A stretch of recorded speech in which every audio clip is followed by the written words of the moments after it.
O pior é que tem gente que, do outro lado, os adeptos do Bolsonaro, acham que eles fazem isso porque eles são esquerdistas ou comunistas. Bom, eles são esquerdistas ou comunistas, mas não é por isso que eles fazem isso. Porque você ser comunista não obriga você a ser burro. Hoje a gente tem tanto comunista inteligente, por que não pode ter mais um? O fato é que eles não conseguem. Então, alguma outra coisa aconteceu. Aconteceu que 50, 60 anos de comunismo na cabeça destruiu as inteligências. Porque só tinha isso, você não tinha. Você vai contrastar o comunismo com o quê? Os comunistas que dominavam a nossa vida, eles tinham o privilégio de escolher o seu adversário, moldar o seu adversário de acordo com o que lhes interessava. Então, durante 50 anos, eles só combatiam um adversário imaginário que eles não tinham inventado. E você podia chamar esse adversário de neoliberal, de fascista, do que você quisesse, neocon, às vezes chamava de tudo, neocon, fascista, neoliberal, né?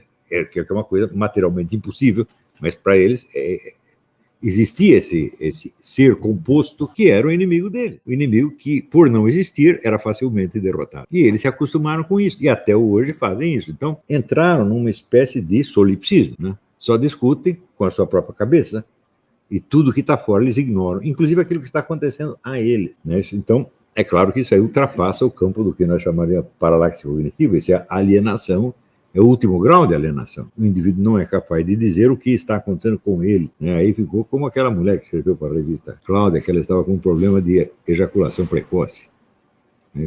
Ela, claro, algum problema ela tem, mas não é esse, né?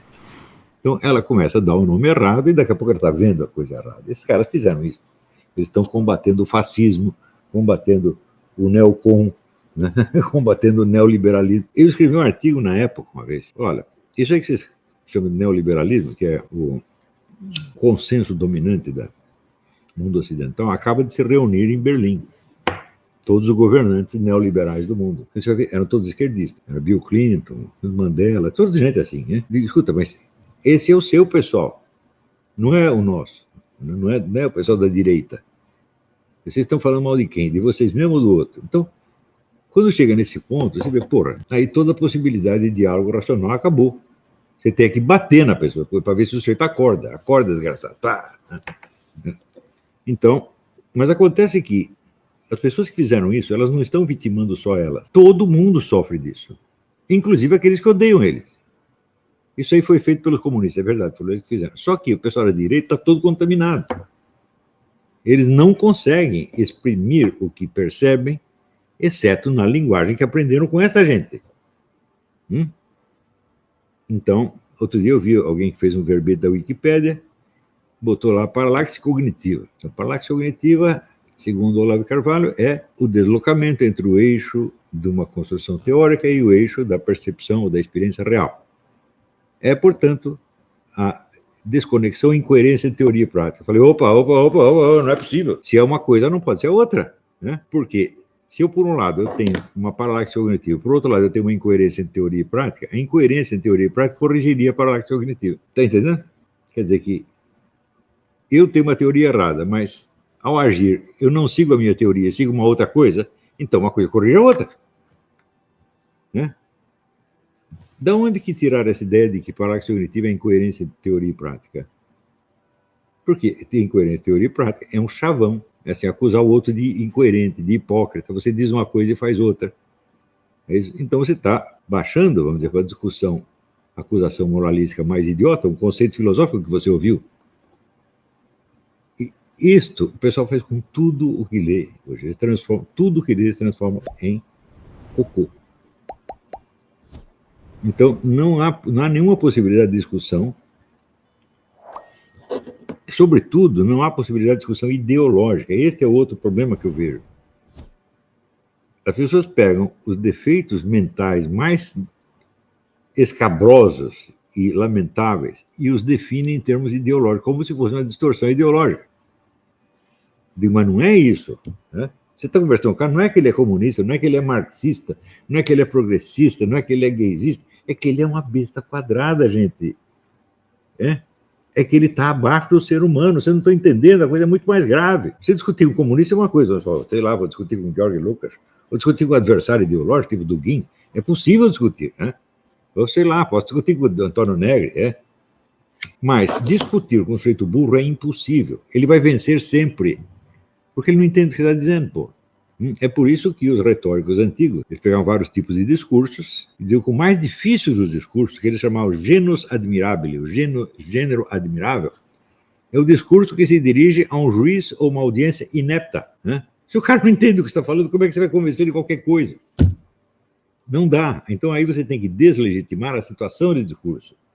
Não é mais argumentar. Tá entendendo? Você tem que pegar uma coisa que não está dentro da fala do sujeito, mas está por baixo da fala. É a situação real. Você entende por que quando começou esse negócio, por exemplo, combater a doutrinação comunista nas escolas? Eu falei, isso está completamente errado, porque não há doutrinação alguma. Né? O que há é um adestramento pavloviano animal. Né? E se chamar isso de doutrinação, você já está transferindo, quando é uma coisa que é uma impregnação quase física, você está transferindo para uma esfera verbal na qual não está acontecendo nada.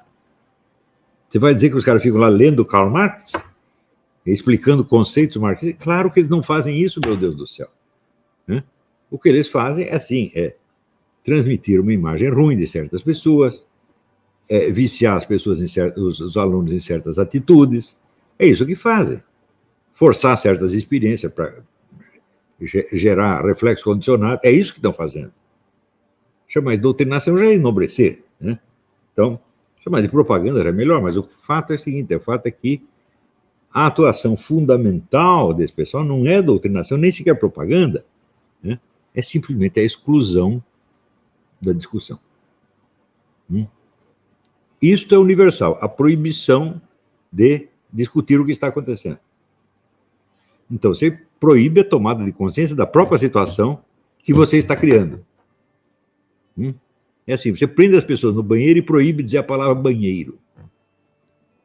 É desse tipo a coisa. Como é que você vai chamar isso de doutrinação, meu Deus do céu? Isso aí é uma manipulação no nível animal. É um adestramento animal. É isso que está acontecendo. Então, fazer a campanha contra a doutrinação, o que acontecer? Você vai querer proibir que as pessoas doutrinem, e delas vão dizer que você está censurando e está mesmo. Né? Quando, na verdade, elas é que estão censurando tudo. Elas estão proibindo não só a expressão verbal, mas proibindo o pensamento. E proibindo a percepção. Elas induzem você a fazer certas coisas e você não pode perceber que elas estão induzindo, meu Deus do céu. A coisa é monstruosa. Agora, se você diz doutrinação, então é assim, aqui você tem a sua ideologia e lá tem a ideologia contrária, eles estão propagando a ideologia contrária. E, bom, isso é uma situação até digna, né? Duas ideologias em confronto, mas não é isso que está acontecendo. Então, dentro dessa situação, você vê que a capacidade que as pessoas têm de exprimir o que está acontecendo, de exprimir o que elas percebem, é diminuta, elas não sabem dizer. E nós todos sabemos que os impulsos e percepções que não são verbalizáveis, eles se transformam em complexos e tornam todo mundo doente. É o que está acontecendo no Brasil. Ora, uma das causas dos 70 mil homicídios é isso. Não é porque o sujeito não tem dinheiro para comprar, sei lá, eu quero uma banana, não tenho dinheiro para comprar banana, então eu vou lá e mato todos os plantadores de banana. Não é assim. Né? Ele não consegue sequer dizer o que ele quer, meu Deus do céu. Né? Então, se lhe oferece a oportunidade de entrar numa carreira do crime, ele vê nisso aí alguma racionalidade. É uma coisa racional. Eu tenho a arma, o outro não tem, eu vou lá e tomo o dinheiro dele. Que é uma coisa mais racional do que isso. Então, o crime se torna para esta pessoa um princípio organizador da sua vida. Mas é o único princípio organizador que tem, não tem mais nada. Como é que o cara vai desistir disso?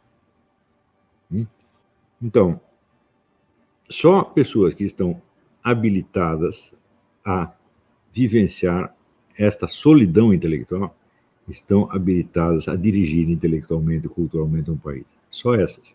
Os outros não, são apenas repetidores. O repetidor é um inferior, é alguém que obedece a alguém. Portanto, ele não é um dirigente. Então, a aptidão para a solidão intelectual é uma coisa que eu quero desenvolver em vocês.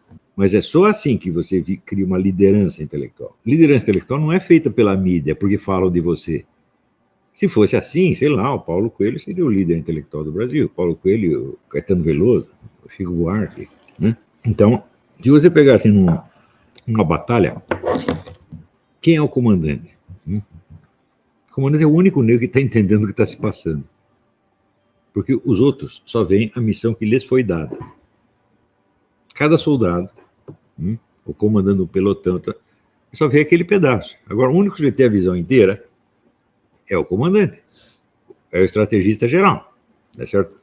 E pior, não dá tempo dele explicar a sua estratégia para ninguém. Se você estuda a história de Napoleão Bonaparte, você vai ver que mal dava tempo dele dar as instruções para cada um. Se ele tivesse que explicar o que ele estava fazendo, não ia dar tempo de fazer.